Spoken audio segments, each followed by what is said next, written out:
Hi, welcome back to our unnamed podcast. We still don't know what to call it. If you have any ideas, let us know. But yeah, I'm Richard. And I'm Luke, and we are setting out to kind of give a framework and a conversation to spirituality in a contemporary dialogue. Because not many people talk about, their beliefs or God or what they think happens after they die, and it should be okay to talk about that. So we are going to use our specific Christian with a twist lens to talk about what we think and hopefully impart some words of wisdom unto the world. Yeah, we tackle a topic every week. We go through, we take questions from the audience if there's anything relevant. And we work it through. And we'll also change into some costumes about halfway through, which is a fun twist. Look forward to that. We never know what our topic is going to be going into it. True. So we have no prep ahead of time other than our backgrounds. Being geniuses. Being the best at everything we do. Cool. So Ben behind the camera just gave us our topic for the week, which is when is the right information or the information given at the wrong time. And this can happen in a lot of different ways, whether it's in a one-on-one scenario where you're just having a conversation with someone, whether it's in school, whether you're taught something at the wrong time, maybe. Any other scenarios that you can think of? Yeah, I think just general thoughtlessness is a big one. When are you saying something that is worthwhile to say at a time that's inappropriate to say it, I think is a big one.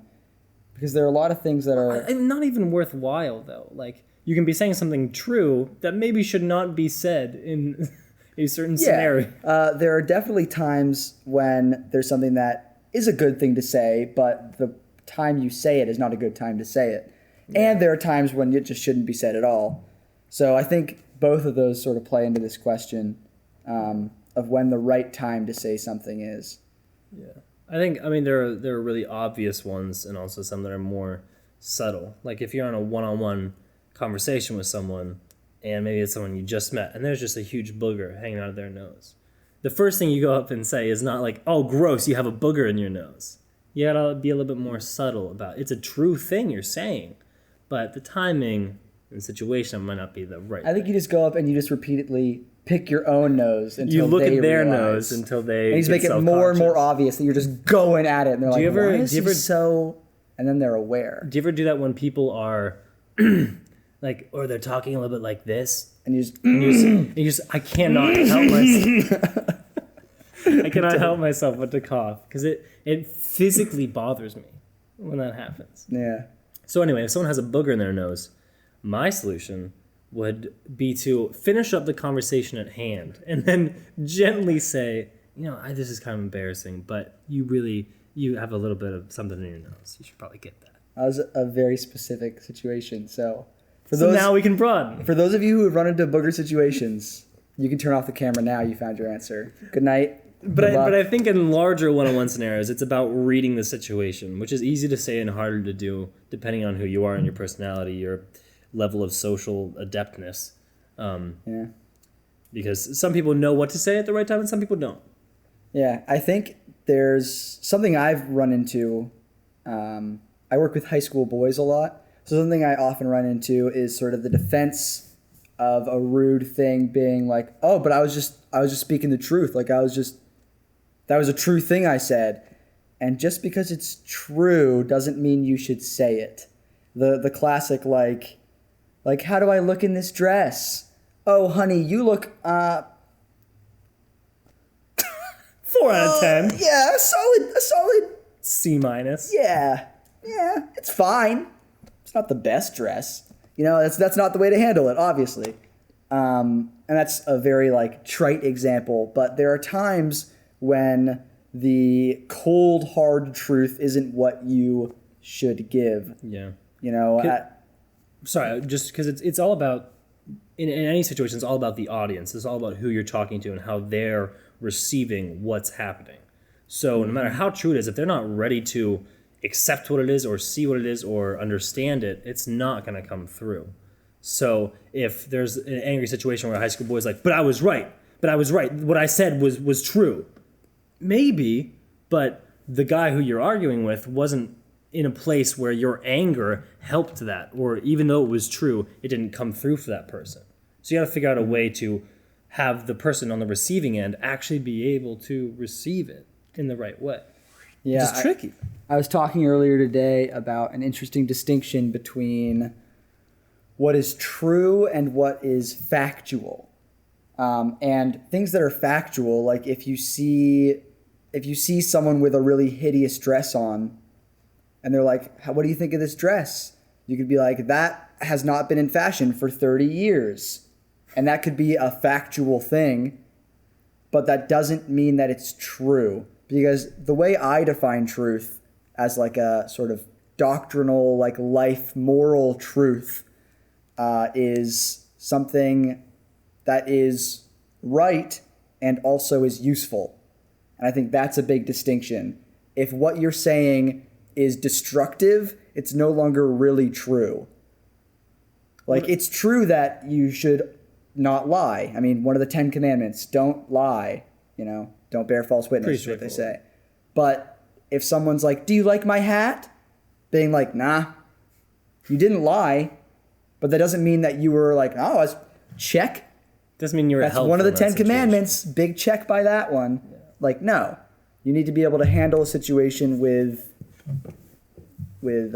Grace. grace. Yeah. What I'm really hearing is that you just hate women's fashion. Yeah. You hate hats. Hats, All women look fat in dresses. Why? They're 30 years out of style. I never said fat. You really read that in. I don't know where that was coming from. I think, wow. I just tried to, Yeah, you got to back off, buddy. That was part of the This example guy. you gave about dress not looking good. The classic question is, do I look fat in this dress? Not do I look good in this dress? You put that in there. What do you? It's true. I didn't put that in. That's the also, example. Why do only women wear hats? A bro can't come up and be like, "Do I look good in this hat?" Have you ever had that happen? Yeah. Who wears hats as a fashion choice that much these days? Lots of people. I'd say like 5% of people. All right. That's like real. a super normal thing. I just have to say it from behind the camera. I'm not supposed to talk. Yeah, behind the camera troll Not agrees with me. everybody wears hats. Okay, you get like the sports bros wearing like baseball hats or whatever, And they care You how get they people look. wearing fedoras. You get people He wearing loves those fedoras. like 1920s berets or whatever, and those The little like, newsy caps. yeah, newsy caps that don't work unless you're a very cute old man. In which case, it works. My dad should have one of those. No, he looks like the Monopoly man. He needs a top hat. He needs like a gallon hat. He looks like if the Monopoly man was halfway being turned into a turtle. I love my dad. no, your dad's. He'll appreciate that shit. It's like Dad, your it's dad, fine. Monopoly man, turning into a turtle mixed with Jay Leno. Just constant little bit Does of. Jay Leno do that? Yeah, it's classic Jay Leno bobblehead. Interesting. Getting back to the relevant topic at hand, I also think that this can come, giving the right quote unquote information at the wrong time can happen in parenting or in like the classroom. Yeah. We all have time. Like I in a lot of ways grew up too fast in different regards, and I learned things about the world that were true, but they didn't come to me at the right time, and that kind of screws with you developmentally. And so I think we can all suffer in a way from the truth because we're not ready to receive it. And as people who then gain more truth and just know more things, we have to be careful about the information that we give out because we don't know how it's going to affect people. So I think treating situations with more caution is always a good idea because you never know. So why not be a little bit more cautious in case something unforeseen or bad could happen? Yeah, I mean, there's both like sociological studies and, from my religious belief, talks about the rationality of a person, like being able to actually compare two things and choose what you care about more. Rationality, ratios, which one comparing two things, what rationality really is. The ability to do that, you mean? Yeah, and doesn't really develop until late teenage years. But when you're having an argument with your 13-year-old son or any kid About what being dress he like, wants to wear. about what dress he wants to wear. I Yeah, said it's that. 2018. Saying, "Oh, well, you're just not rational. You've got about 6 years left until you can really think rationally. So I understand how you don't pick up on this." Clearly not a good It's the idea. most condescending. Clearly not going to resolve a situation with a child that's annoyed. And I think that's a good example in dealing with high schoolers when And I mean, everyone has times where they stop thinking rationally, when they get caught up in emotional upset that they discard the ability to really decide what's going to be useful for them. Yeah. So it's not like strictly just a child thing. Yeah. But I don't know if you've ever said you're being irrational right now to someone. Or, It generally calm doesn't, down. That never Yeah, helps. calm down, not good. Not good. No matter who you say that to. Instantly just steps it up. Actually, it works when people say it to me sometimes. Okay. Because oftentimes when I'm not calm, it's because I'm excited, just like to talk about things. Oh, yeah, because your voice gets very loud if you're Yeah. excited. The more excited I get, right now. the We're louder. in a public place. Yeah, like the amount of times I hear you're yelling right now, and I'm like, oh, yeah, fair enough. I had an interesting thought, though, or at least what I thought was an interesting thought. When you're talking about, talking to a 13-year-old about like rationality or whatever, things that are true or facts or things that are right have different levels to them of how deep the rightness is. So like when a small, like to put it in a more basic sense, when a small child's learning about science, they learn at a very basic level. And then as they get older and their like rationality or their intellect grows more, they can learn deeper facts about that science or whatever the case might be. The same goes for emotions or mental capacity or spiritual capacity.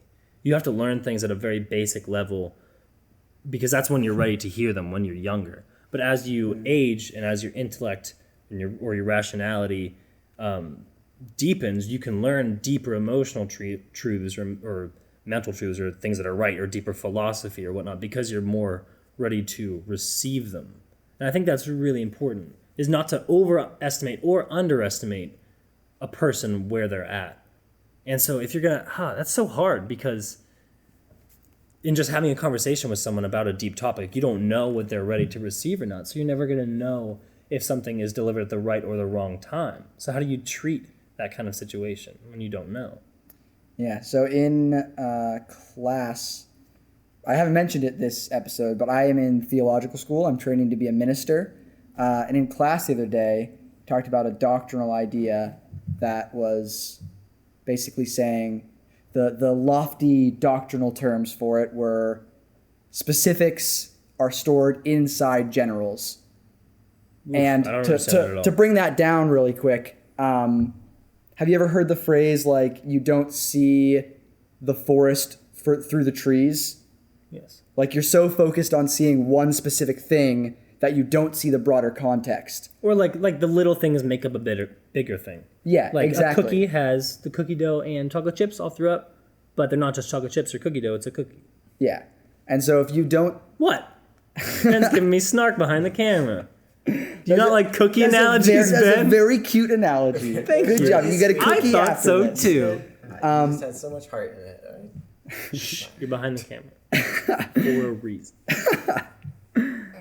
Anyway, and I think that people, when they are like delving deep into a discussion, can often get caught up in a very specific thing, a single tree, and lose sight of the fact that they're in a forest. And there's this big overarching general idea, big cookie. And all those little specific things in it is important to understand, but not apart from the big idea. Like you should tell the truth is a great big idea. But then you get into little examples like, oh, and even if the truth is painful to hear, I should still tell it. Well, why do you tell the truth? There's a bigger thing. Because if you lie to people, it hurts them. And you shouldn't hurt people. And so under the bigger idea of you shouldn't hurt people, you have, and so you should tell the truth. And then you have, and so sometimes the blatant cold truth is not always the right answer because you shouldn't hurt people. And I think that's sort of what we're talking about. And so what you were saying, like, how do you know how deep they are in their development of a topic? I think starting with those big ideas and being like, are we on board about this? And moving your way down to sort of a specific that is causing turmoil or struggling to be understood or something like that is the way to handle that. The way that I have found useful to handle that. Do you feel like you've ever had a situation or you've learned something in school that you don't think you were ready for at the time? Like whether it's a truth or a fact or something like? I mean, my freshman year of college, in my psychology class, they were talking about the development of the human mind and how the human mind is according to a lot of people, and it's been 6 years since I took the psychology class, so maybe I'm wrong, but I feel like I remember being upset when it talked about the human mind still being in like a childhood stage in men until X age, and it was older than I was. And you're like, no, I'm developed, I'm a man. I'm a man, I'm not a child anymore. And I was really annoyed to hear it because I think right when you're trying to move into adulthood from childhood is the time that you're most sensitive about being called a child still. Like when you're 8 and someone's like, you're a child, you're like, yes, I am. You're like, got me. And you go play. When you're like 14 to 18, you're like, no, not a kid. I'm mature. Kids, they watch cartoons and they're messy and no, I'm not a kid. And it's a very sensitive age to that. So I remember being annoyed about that, even in my freshman year of college. So it's interesting. Yeah. I also think we can just have experiences that happen to us too soon. And that kind of is a mirror of learning facts at a time that's wrong. Or just having things happen to you at the wrong time. Like I know, I've screwed up in every relationship I've been in. We all do. None of us are perfect. And I just know that in my first couple relationships, I was feeling out like what kind of a boyfriend or what kind of a partner I wanted to be, and what was the proper way to do things. And I think I messed up, and I treated things in a more adult way than I should have. And that's just something everyone's gonna mess up. And try to do this right adult thing, but at a time when we're not ready to do it. Yeah. And I feel like that can get tricky. I mean, how many people in their first relationship say I love you after like 2 weeks? Oh my gosh. Probably a lot. And they don't. I know I did. Well. What's your most embarrassing I love you story? I said it accidentally. I don't even know if I want to get into that. Actually, in my first relationship, my current fiance is the only woman I've ever said I love you to, actually. But the first time I was about to say it, I like hesitated and I was like, oh no, should I say it? And she was like, nah, don't. And I was like, cool. And then it was like another month before I said it. Well, I started with I think, which is a bad start to begin with. I was like, I presume I love you. I was like, I think maybe and she was like, no, don't start this with I think. Say it when you're sure. And I was like, oh, that was so like cute and like very wise of her. And then you said, I'm sure I want to break up with you. Yeah. And then I just dipped right out of there. I was talking to her like a month ago. And she's like, yeah, I said that because I wasn't ready to say it yet. And I really didn't want you to say it. Oh, no. And I was like, you had me going. Like, I was like, wow, that was so deep that she like just intuited that. But she was just like, no. So that's hilarious. There's one time in one of my first relationships, I won't disclose which, but I was walking a girl home and like just saying a casual goodbye. We had probably been dating for like 4 months at this point. And I was young. And I really liked her. And at the end of the conversation, I was just like, okay, yeah, have a good night. I love you. And freaked out because I was like, oh no, what did I just say? And I just turned around and ran. Like I just full out ran away from that situation, did not acknowledge it, did not talk to her about it for months. And I think I meant it. But boy, oh boy, was I scared, and I just ran away. So that's a scenario where I don't even know if that's relevant. I forgot about that. Oh yeah, that's a good one. That's a good one. Back to the subject at hand. Yeah, the subject at hand. Things being told to you before you're ready to hear them. I think I was a classic victim of that as a youngest brother. And not in any like big traumatic way.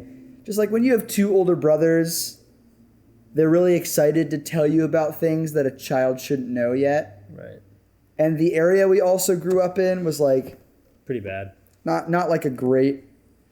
So the little town we grew up in was mostly fine, and then outside of it is one of the highest crime rates in the country. So it was like just a strange, weird, like almost dystopian little town to grow up in. And the Glenn family is just renowned as hardened criminals. Yeah, we are. Green belt. But like walking home one time, I would see like, oh, there's just a street fight right there, and I'd sit on the curb and watch two guys like beat each other up, and I was like, this is interesting. It's kind of cool.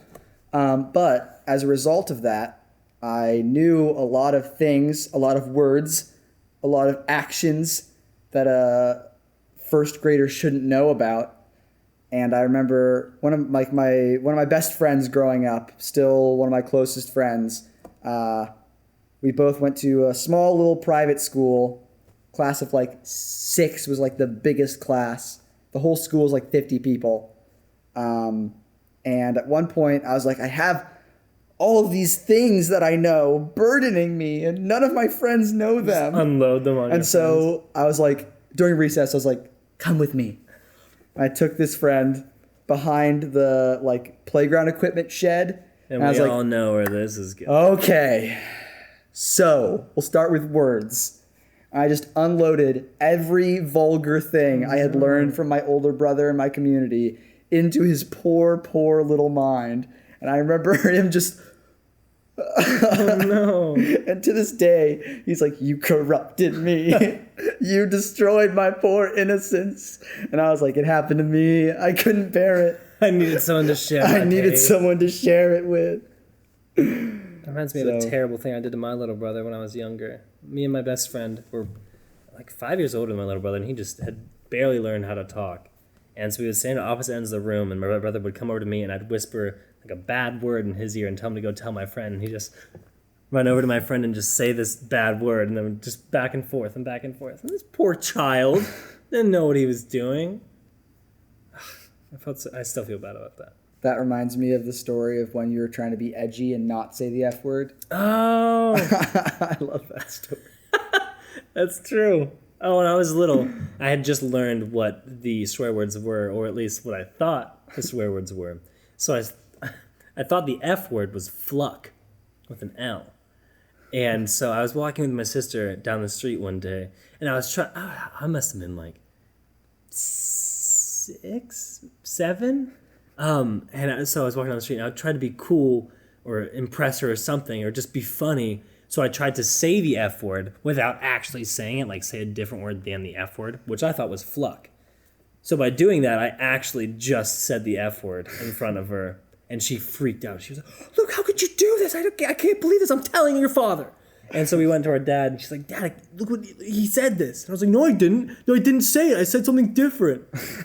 And I learned how wrong I was that day. I just love edgy little Luke. Trying to be like, you know what? I don't know why that Very edgy. that story just hits my funny bone in such a good way. But what do you think about information that's given to people that is like what the deliverer thinks is the right or good information to know at that time, but the people who are hearing it are not ready for it, even though they think that these kids or whatever are gonna be ready for it. Like I remember when I saw a woman give birth on the TV, like in public school, I was like in 7th grade, and we witnessed a birth on it was like some VCR tape, still in the VCR days. But I remember just coming out of that classroom like I had just seen things that were scarring me, and I was not ready to see this happening.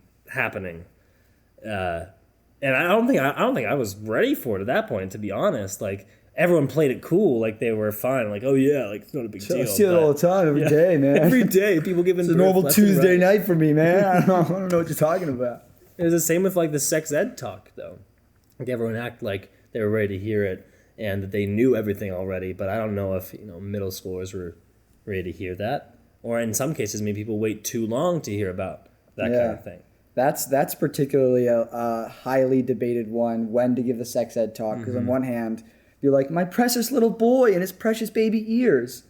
And on the other hand, it's like, well, if you wait too long, like, and also, kids are going to like, get curious, and like, it's better they know first. And with that, do you tell kids that, to be frank, like, that reproduction or abstaining from sex is the only option? Or do you say to these kids who are maturing and could get pregnant or facilitate that, do you tell them that, okay, well, if you're going to do that, here are these options to make it safe for you and your partner? Like, where are those lines? I think that's super tricky. For me, that's like a civil and religious divide for me. I think like a public school shouldn't be like, condoms? What are condoms? I don't know. Only abstinence. Because that's not... But you think private schools should be different?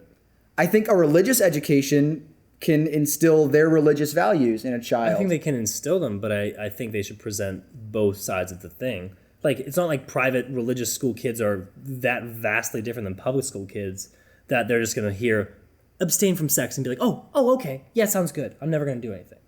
Like, I feel like you have to present the whole picture. Yeah, I think... As a private institution, at least. Yeah.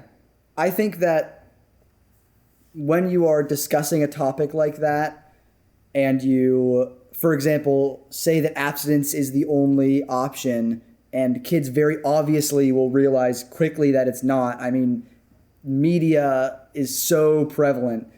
It's going to happen if it hasn't happened already by the time you're having that talk. Yeah. And if you don't address it, then it becomes either this weird taboo that kids don't feel comfortable even being a part of, or it feels like this thing where it's like, oh, but I found a loophole. They said that there was only one option, but I found a way around it that they didn't tell me about. And the moment you try to hide something from a kid that's clearly going to figure it out, I think you lose their respect. Mm-hmm. And that's something that I've learned working with high school boys. Right. Yeah, me too. Like, one classic example that I have in the dormitory I stay in, I work in a high school dormitory, so I live on the hall with dorm boys. And tobacco and nicotine products are outlawed, or against the rules of the dorm, because the kids are under 18 primarily. But I have a vaporizer, and I vape. What? Not everyone knows what a vape is, Luke. Nobody says the whole word, though. All right. Well, now I feel attacked. Now I feel defensive. Story over. I have Arms a crossed. cream top muffin vaporizer. What? Isn't that a flavor? No. So, in this high school dorm, I have a vape, and there are times where, like, kids need to borrow things from me, and they come in my room, and they see it, and I don't try to hide that from them. I don't. You did for a while, though.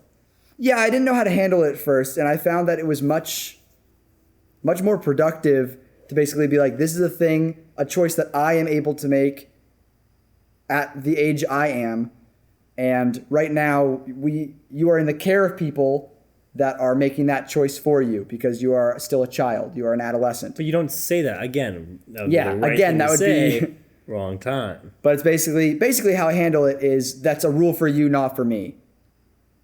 And that's a tough one to hear, though. Like, I hope you present it more gently than that. I actually have found that frank presentation with that age group works really well. If I try to like argue it out, they're like, oh, now I have some wiggle room where I can argue with you about the rules. But if I'm just like, these are rules that are in place for you, occasionally I will swear in front of my dorm boys because I think there is use to swearing when it has a point. And so, but you're not allowed to swear in the dorm as a resident. And the reason is not because all swearing is evil and if you swear you'll go to hell. It's because we're teaching them to have filters.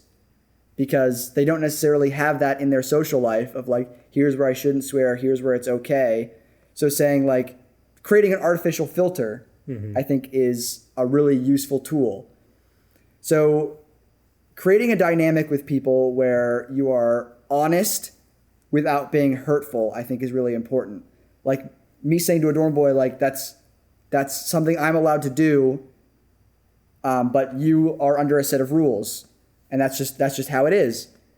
I have found gets generally pretty good responses because I'm not See, when I was in that job, I was patronizing just them. perfect. Oh, cool. Yeah, and yeah, did yeah. everything perfectly the first time. Awesome. And never made any mistakes. So Yeah.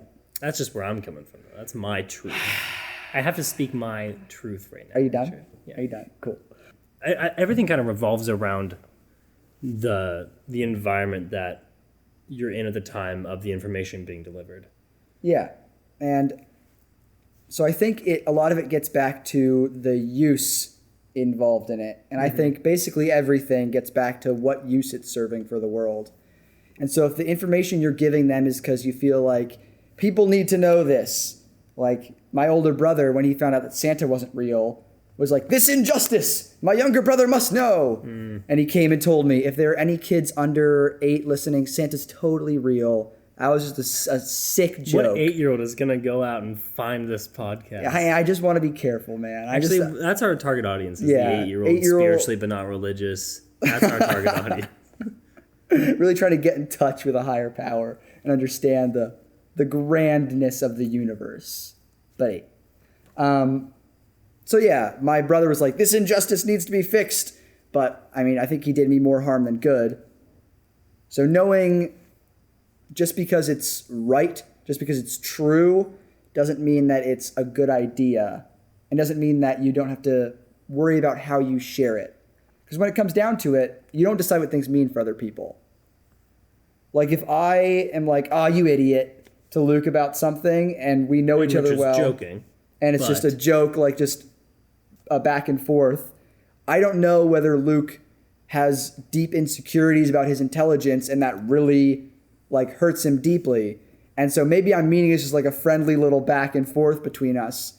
But if he takes it and is really hurt, it's not on him, it's on me. Because I need to be more careful. Because you don't decide what things mean. You don't decide the way you portray yourself or the things you say. You're like, no, but I didn't mean it like that, so stop being so upset. That's just not how it works. It would be nice if the world worked that way, but it doesn't. Mm-hmm. So yeah, that's my thought. Yeah. Mic drop. Ooh. Break the equipment. Every time we break the equipment. Yeah, I think you have to be really careful about that. And it's one thing, like for me, a lot of the times, I kind of wish that the world was a little different in that we all had thicker skins, because I feel like people get upset too easily about a lot of things. And I kind of want everyone to just calm down and let things be a lot of the time. And that's a hard thing to draw because you don't know how deep people feel things. Like people are getting super upset about the whole NFL kneeling down thing. But I feel like if we just take a step back and realize that this is not a huge deal and have a thick skin about it, that'll solve things. But for other people, this is a huge deal for them. So meeting them where they are, I think, is really important. Meeting someone where they are. And it's impossible to determine that before going into a conversation. But you have to feel that out a little bit. And also, if you're on the receiving end, being honest to the person you're talking to about where you are, because that can help a scenario too. If you know that you're not in a place to talk about this, don't push yourself. Yeah. I think another really, really big example of where this idea of when not to say things, even though you are thinking them, plays in is interactions between the sexes. And that's been a big one recently with all of like the sex scandals and stuff coming out. And there are a lot of people, and I've heard people with the mentality of like, well, I was just trying to compliment her. Well, you don't decide what that means. And you being like, wow, you look really good. Like, if she feels threatened and scared by what you say, you need to change. That's on you. Yeah. Yeah. Because if you want someone to really feel empowered with the way they look, impart that information in a way that makes them feel empowered. But it's hard because a lot of people don't know how to read that certain scenario. Yeah. And they genuinely think going up to a girl with no background and just saying, hey, you look really good in that. Can I buy you a drink? people think that's like a genuine interaction. So you have to have some form of social awareness to be able to read a situation like that. But I also, and maybe I'm being pessimistic, I also think a lot of people use that As a argument crutch? as a defense for they actually just want to say whatever they want. And they Oh, don't well, care the whole how like women I'm take just it. who I am sort of deal. Well, We but talked about even that last time a little bit, but even like, oh, I was in a different generation where saying that thing to my secretary was fine. Like, well, it never was actually. You just got away here's with the it for thing. 35 years. Here's the thing, Grandpa. Just because you change the channel when a black person comes on the screen doesn't mean that you're faultless. We have True a story. Yeah. We are connected distantly to a person that does that, and that is horrifying. Clearly horrifying. That's a whole tangent. Yeah. That's a whole tangent. Anyway, you decide what things mean. No, you don't. So what you say, you need to think about how someone's going to take it, not just how you mean it. Obviously, you should reflect on, am I saying this for a good reason? You shouldn't say things spitefully. You shouldn't say things trying to hurt people. But you also should think about, I'm not trying to hurt them, but will this hurt them? Yeah. And think about it honestly. And think about where they are honestly. If you're going into something that you know is going to be a big deal in life, a big conversation, think about where that person is, or people. If you're a teacher in a classroom and you're about to have this big talk about sex ed or whatever the case may be, just be honest with yourself and with them where they are and present the information in a way that they can receive it. Not objectively how it is the most true or the most right, but right enough in the form that they will receive it. Because that's going to be the best in the long run, because they'll come out of there having learned something good or have taken away something good, not had a traumatic experience that has negatively affected them. Because truth and right things can negatively affect people, even though that seems counterintuitive. And that comes from the presenter presenting that right, quote unquote, piece of information at that time. Yeah. And that's kind of all I have to say on the subject. I feel like that sums up from me at least. Yeah. I thought that was pretty spot on. Yeah. All right. That seems like about all we have for this week. We didn't have any questions from the audience this week because we sort of got lost in the topic, meandering through it, exploring different stuff. Yeah. But if you have anything to write in for next week, we'd love to field them and see what we can come up with for you. Yeah, for sure. And spoiler alert, next time we are going to have a third host. So that'll be exciting. So yeah, stay tuned for our secret surprise third host. And hopefully we'll have a name for our podcast by next time. We're sorry. See. Yeah, we'll see. We're sorry. I blame Ben. Thanks for watching, guys. You're right, it's my fault. That's fine.